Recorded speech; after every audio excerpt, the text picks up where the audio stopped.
Outside my window there are birds, hundreds of them, robins, blackbirds, cardinals. The snow-covered ground means nothing to them. There are patches where it is clear of ice and snow. And as far as they're concerned, it's time to eat. It's a very simple formula. They are hungry, they eat. They are full, and they'll stop eating. Ever notice that wild birds are all the same size? There are no fat birds. There are no skinny birds. They all look the same. Interesting, don't you think? I guess there are fat people and skinny people because we are not birds. The things I think about just watching birds. As for me, the ice and snow outside my window means something to me. It means that it is cold, that I am cold. I have restricted myself to be inside. Why? Because I like being warm. It's a shame, really.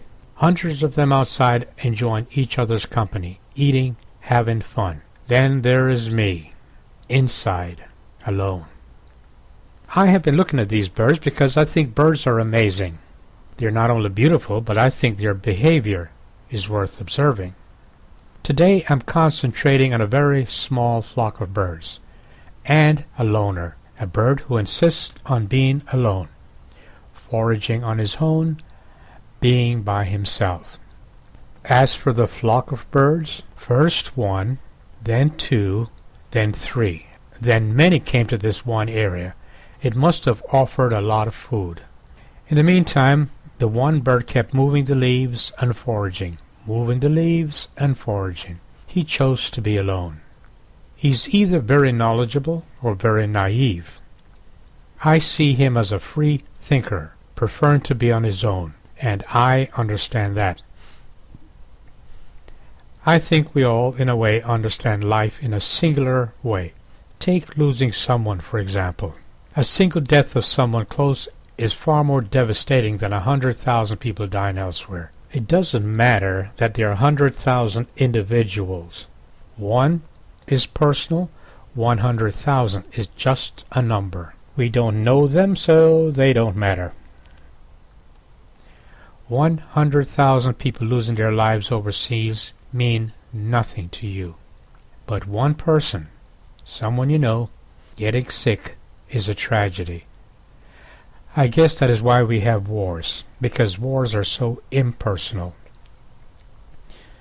We are our brother's keeper only if we know that person. If we don't know them, then it really doesn't matter. Over there, they're just numbers. They're not real people. The things I think about.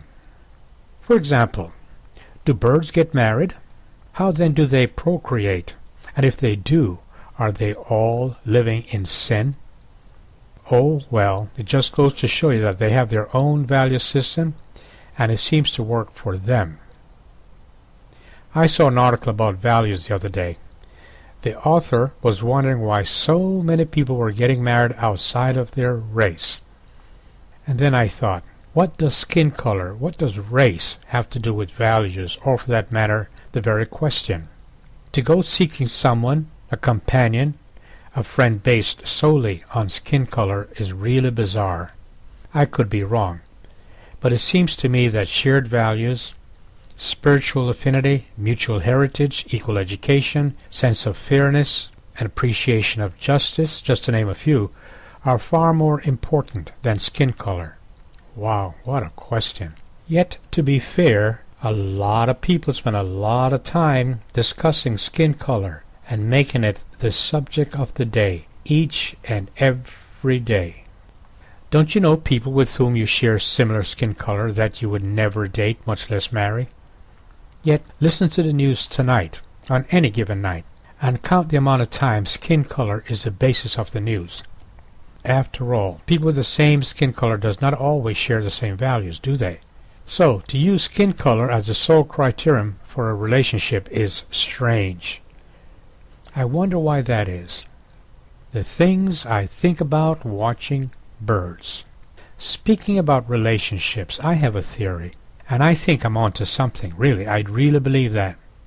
I think that to have a good relationship, mutual friends should play a big part in the introduction.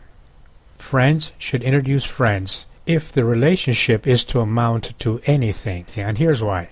For one thing, there's a part of you that is called the blind self. I told you about that before. It is what your friends know about you that you don't know or realize about yourself. They love you anyway. For one thing, you are so close to yourself, in quote, that you fail to know or even realize your good points, or for that matter, your very annoying behavior. But your friends, they know. Then there are the little things that you do that makes you endearing to others. Yes, they're important too, whether or not you realize it. Then there's the other side of the coin, the not so good things about you that your friends tolerate because they are your friends. One of these days, ask your friends to listen to this video, and without signing it, that is, stay anonymous, ask them to share with you your good points, your annoying points, your bad points, and the things that you do that you should work on. I think you'll be surprised. Anyway, back to my argument. Your friends know you, and chances are they know the right person just for you, even though you don't know it. If you're unattached, be brave and ask your friend to introduce to someone they think is right for you. Be prepared for your friends to be reluctant. After all, when you do break up, should it happen, when you do break up with that person, are you going to blame your friend? Will the friendships be fractured over the breakup? See what I mean? Yet I still believe that it is a correct way to find and meet someone. Let friends introduce you to someone that they think is right for you. The key is to share with your friends the person that you're seeking. By the way, while I have been rambling, have you been paying attention to the group behavior of these birds? How about that loner? The things I think about when I'm bird watching. Of course, you do know that tomorrow I could have the opposite points of view. See, you've always got to think for yourself. Now, what are you thinking about?